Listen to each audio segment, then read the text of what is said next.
So here we are on Abbey Road. This is one of the most iconic roads in pop music history, largely because once upon a time the Beatles, who were thinking about doing some mad cover photograph up a mountain somewhere in the Himalayas, decided, let's just go outside and walk across the zebra crossing. So along they did, and with that was born the Abbey Road cover. In fact, so much so that EMI Studios, which are right there, which we're about to head into, they renamed them in the 70s to Abbey Road Studios because it's the only name people could think of. Where are the Abbey Road Studios? And now, as you can see, people come from all over the world. It's quiet today, thankfully, because it's freezing, but here comes a big crowd now. And they come over to cross and get their photo, which is exactly what we're going to go and do before we head into the Mecca itself.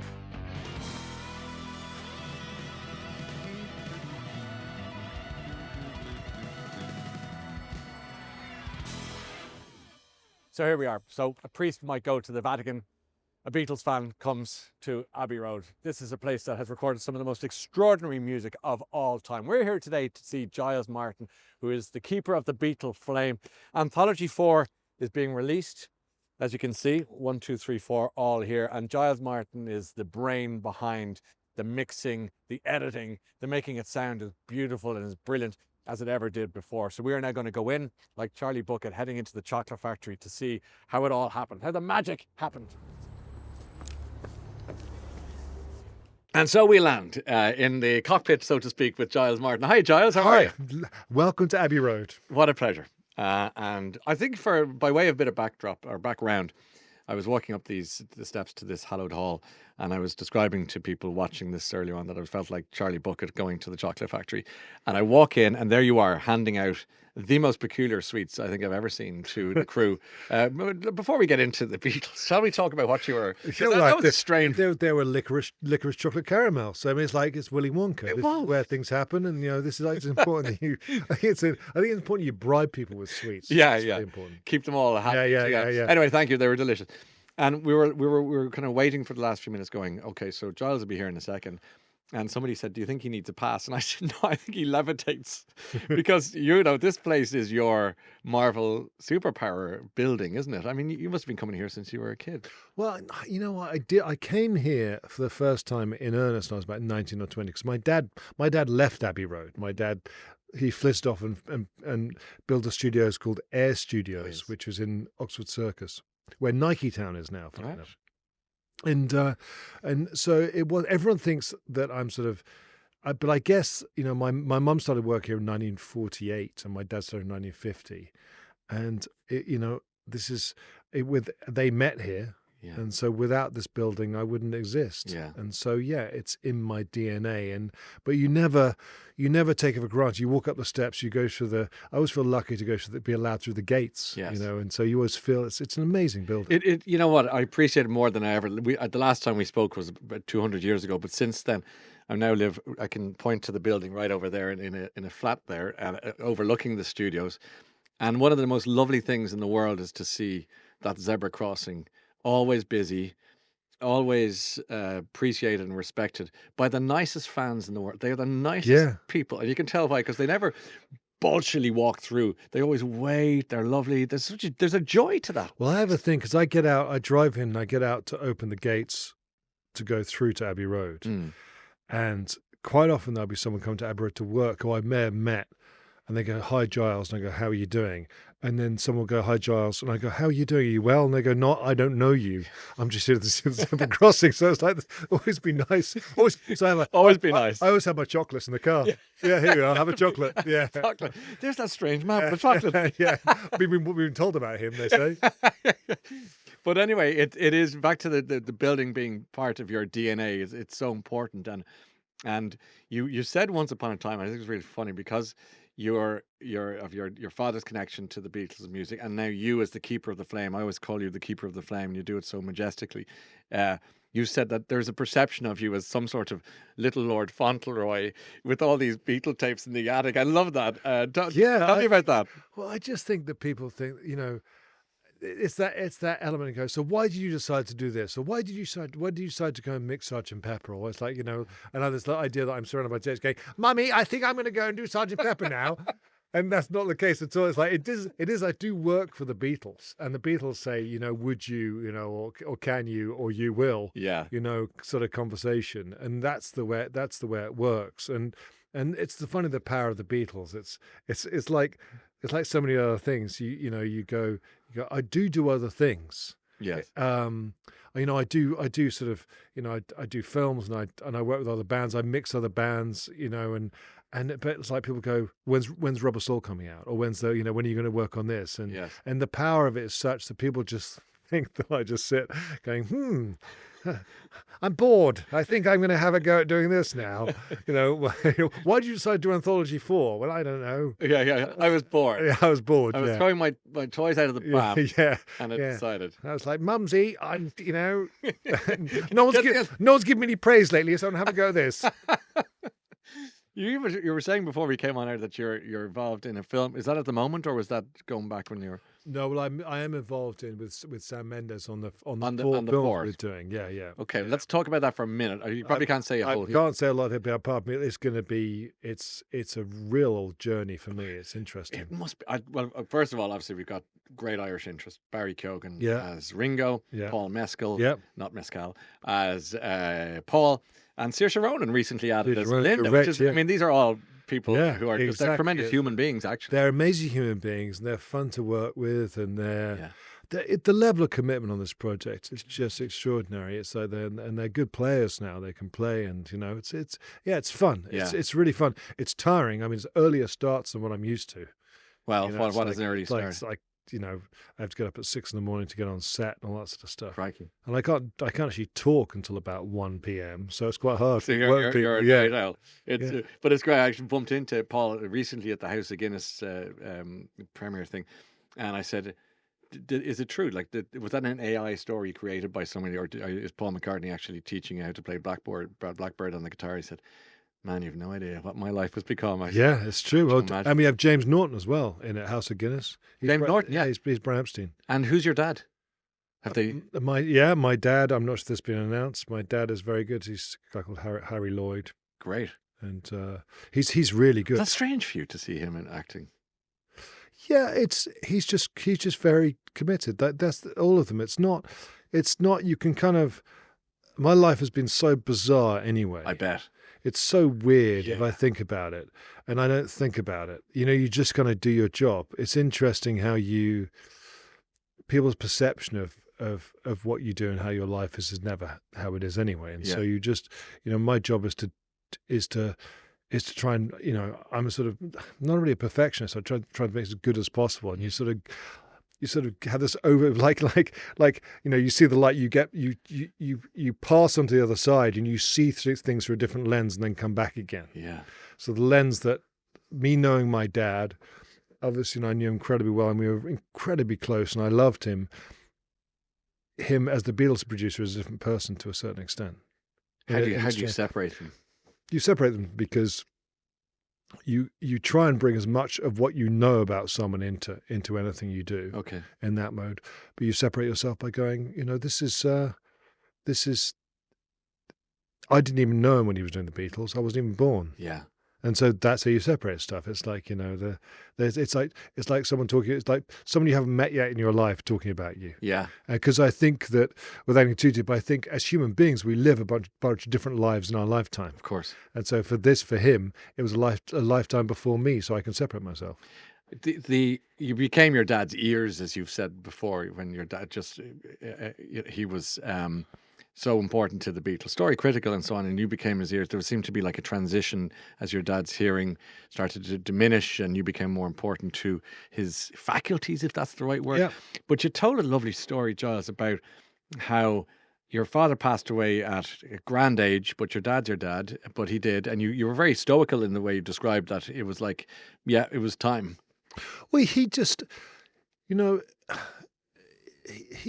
and I understand it because I kind of feel the same way that he lived an amazing life. Yeah. And had such amazing experiences. And he became old. He didn't like being old because that didn't suit his power, if you like. Yeah. He used to like when he became old, he used to like sleeping because when he was asleep, he was a young man. Right. And so he was trapped in this vessel Yeah. that no longer really wanted to give him much power anymore. And so when we were so close.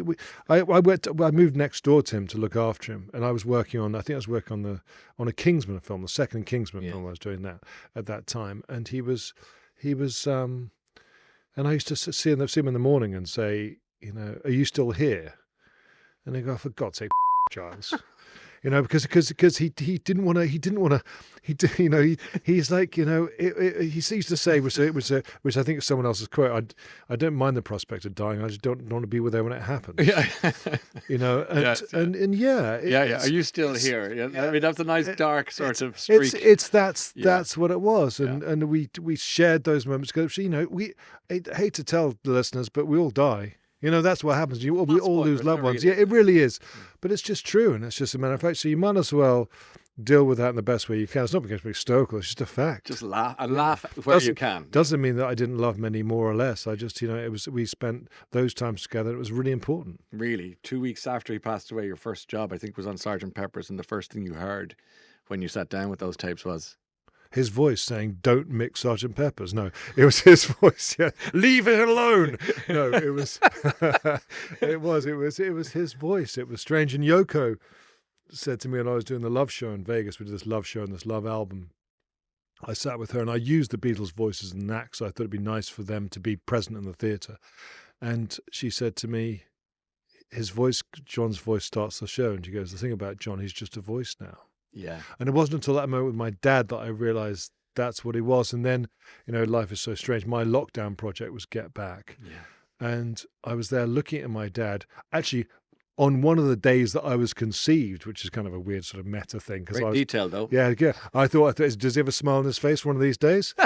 and I'm looking at my father, who's 10 years younger than I am now. Wow. And I'm thinking, I'm like him. I didn't realize before that. I know I kind of sound like him, but you're physically like him. We move in the same way, and it's a straight. And I've never, as a teenager, you don't want to be like your dad. You're deliberately trying not to be like your dad, and then this happens. This happens. We turn into our fathers. We do. And we just have to be lucky with the genealogical lottery that we had a good father to turn into. Yeah. And we're both fortunate in that regard. My dad wasn't Bernard Manning. He was.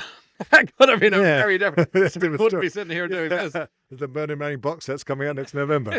The Bernard Manning Anthology, which is even the cut-offs that they couldn't use the first time around. God help us. But I was looking at Get Back last night, and just as a kind of refresher, knowing I was coming in to see you today. And I saw your dad wandering down across the floor, and I was thinking that must be strange for you to see. But you see, he does so much. No, that was strange. That was strange. Yeah, because I hadn't really been exposed to that much of it. And I remember I worked on that. I was in my studios at home because it was lockdown, and I remember seeing this one thing, and I actually got one of my teenage daughters, and I went, "You have to look at this." And they went, "Is that you?" And I was like, "No, that is my dad." So I took a photograph, a screenshot, took a photograph, and they were like. He went, no, that's that he. They were like, because they only knew him as an old man. They were very close to him, and they knew him as lying in bed being ill. And I was like, that's your grandfather. God, aren't they lucky that they have that? Yeah, that's the thing. People go, is it weird? It's like when you work on this, and it's like, well, it's great that you have that sort of. It's not because the legacies. It's personal. It's not. We don't sit going. Well, I don't sit and meet people go. You know what my dad did for a living.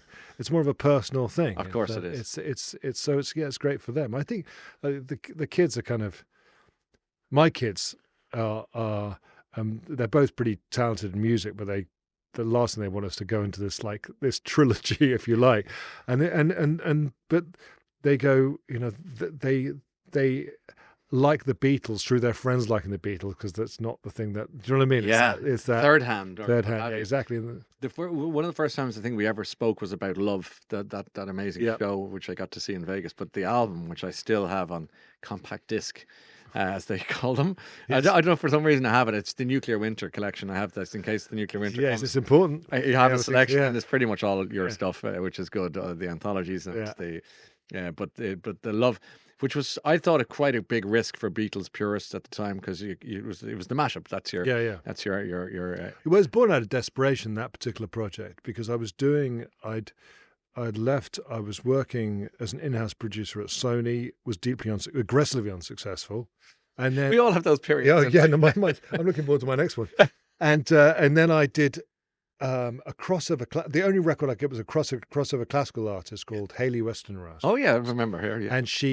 And we sold. It was the fastest selling classical album of all time, but it wasn't really my kind of music. Okay. She was a lovely person, but it wasn't really my kind of thing. I thought, and I became the crossover classical guy. Like, So they'd get the "My Heart Will Go On" and say, Giles. yeah, you're the person who can do Ave Maria with beats, and I'm Yeah, thinking, yeah. oh no, this is it. I mean, So you thought, okay, this is my life.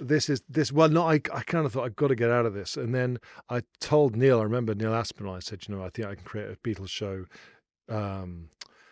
using the tapes, create a concert that never happened. And the reason why, and this is a really, really sad admission, is Kid Rock had a hit in the charts of time sampling Sweet Home Alabama. Yeah. And I thought, what would it be like if I combined the band playing themselves as opposed to someone putting... That's what I thought to myself. Yeah. And in my mind... It's really good. It's good, though. It's It's good. I mean, a Kid Rock reference, we'll keep going. It's but, a good template.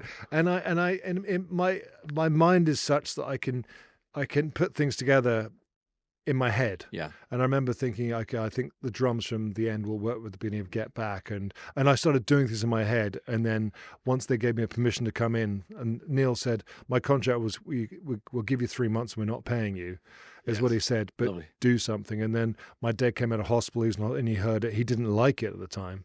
And then Paul heard it, and Paul loved it.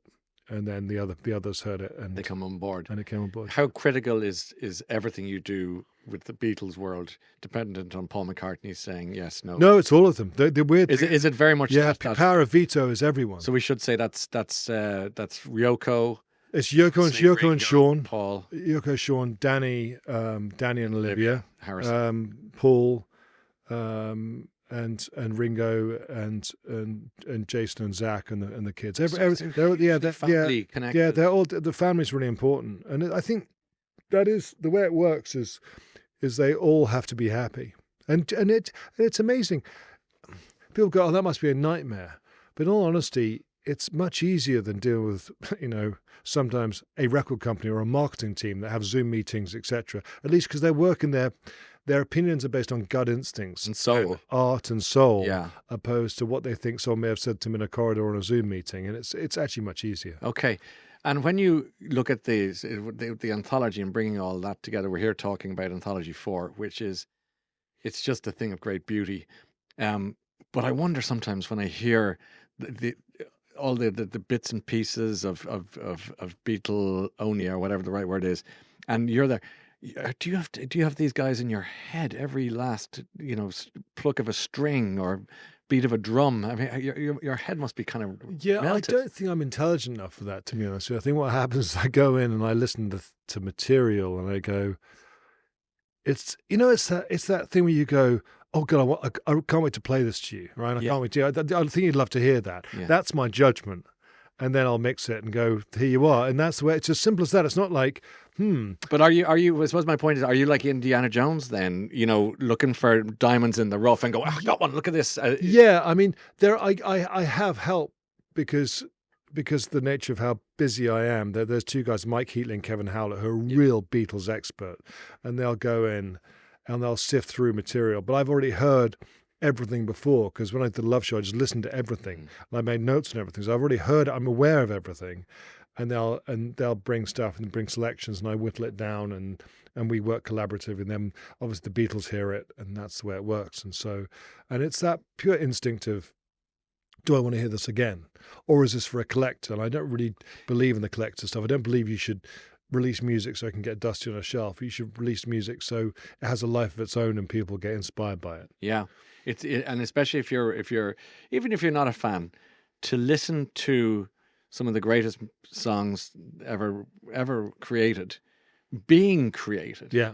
And saying that's a bum note, that's the note. You go within Well, that. it's without being sort of trying to be too pretentious. It's a bit like I remember went to the National Gallery where they had Renoir and they had his early sketches. It's that when you see a beautiful pencil drawing, a line drawing or something. It's a bit like that, but it's also, we live in a world now where everything is produced everything is produced to a certain degree where there's teams of songwriters working on things and there's a strategy behind your album, etc., etc. Just hear the natural progression of George Harrison ordering his lunch and then play a version of While My Guitar Gently Weeps, or John mocking Paul for writing a Lonnie Donegan That's right. That's, song. That was I've Just Seen a Face, wasn't it? Yeah. It's that thing. That for me is like, wow, this is just four friends. Yeah. Doing something they love in a room and being really good at it. It's a clip you said, George, go, I'll have a, Marmite cheese sandwich and a cup of tea. I look in you, and he's banging. And that's in real time. It's edited strong. together. It's like this is what I want for lunch, and now I'm going to sing. And it's him playing and singing live. All of this stuff, there's very few, in fact, if any, overdubs. I try and take material that's just purely in its purest form. Yeah. So and that's what people don't realize. People think that a lot of these records take so long to make now. Yes. But the nature, the progression of making records, the Beatles were at the very beginning when records were made without headphones. Yeah. So they didn't use headphones for most of their early albums because they went down and recorded in a room. It's unthinkable now, yeah, in some ways. And there's that lovely little moment with Ringo on the piano talking about Octopus God. Yeah, I'd like to be underneath the sea. Yeah. And obviously, and George, paternal is the wrong word, but fraternal is a much better word. Yeah, where he comes along with the guitar going, this is kind of nice. Yeah, and it's not just about the music. Always learn A minor. always learn A, and it's that. Yeah. But Ringo and George were best friends, and they remained best friends for until George's tragic passing. They were best friends. Yeah. And you get that, and the thing about like the anthology from 30 years ago, this view that the Beatles suddenly got together after 10 years, it wasn't true. They did see each other on a regular basis. That it's that thing about not wanting to go to a party because there may be someone you don't want to see. Yeah. It's the other way around where they didn't want to hang out together because people think the Beatles are reforming. Yes. So they'd go, George would see Paul for dinner or whatever, but they didn't sort of do it publicly, obviously. And there was the lovely thing about, again, listening to Anthology IV is it reminds you that, if it's not too highfalutin a thing to say, but it reminds you that even the greatest musicians and creators of art struggle to get there. That, in other words, these extraordinary gems didn't come perfectly formed. No, and that's a fight for perfection. And that's so important. And without getting too heavy, it's so important in the world we live in now, which is this AI sort of sponge bed of confidence that people get for ideas. And the whole point is like, no, be wrong, and embrace being wrong, and embrace making mistakes, because that's how great things happen. Great things happen from weeds breaking through concrete. Yeah. That's how trees grow. And I think that's the thing with these sort of box sets show is that incredible life force that goes from a belief that you can get there. Yes. But let's face it, even when they were bad, they're certainly better than I am. Yeah, that's or any of it. Yeah. You've been very vocal on the AI in recent times, and I just get the sense from musicians. I know Paul put out a track, with a lot of other artists recently, just to highlight the danger of it, I suppose. And it's not that you want to scare people away, but it's about, I suppose, the correct use of. Is that it? Yeah, and it's the same as anything else. Listen, when the piano was invented, orchestras went on strike because they thought they'd be replaced. So it's the same with any technology, really. There's not even a moral obligation. There's a sane way of looking at these things. Now, when it comes to music and actually the creative arc, you take people like Trevor Horn or Hans Zimmer or any of these people that worked in commercials and did jingles for a living and then became great composers and producers. Yeah. If you replace incidental music and commercials with AI because it's not, that's okay, because that's not, you kill off a whole people coming through the weeds that grow up through cracks. Yes. And that's the danger with AI. In the same time, I'm the biggest exponent of AI in this restorative media I use. You listen to Shea Stadium, which I'm source separating Ringo and taking in machine learning, now and then obviously by the Beatles, we separated John's voice. But that's different. That's almost like, one of my favorite programs, The Detectorists. It's almost like finding gems and then digging them up. It's a different thing. Yeah, there's a sense like it's slightly more ethical thing. It's restorative opposed to constructive, or whatever the word is. Finally, as we're here celebrating congratulations on this beautiful piece of work. Thank you. Really, to you and the people behind this. Thank you. It really is. It's extraordinary. Paul is currently in probably concert number 15, or if not 20, in Latin America and Canada. Yeah. Ringo just announced the other day another string of gigs in America. This is a story that isn't even close to fading away. To what do you attribute all of this? Well, the Beatles.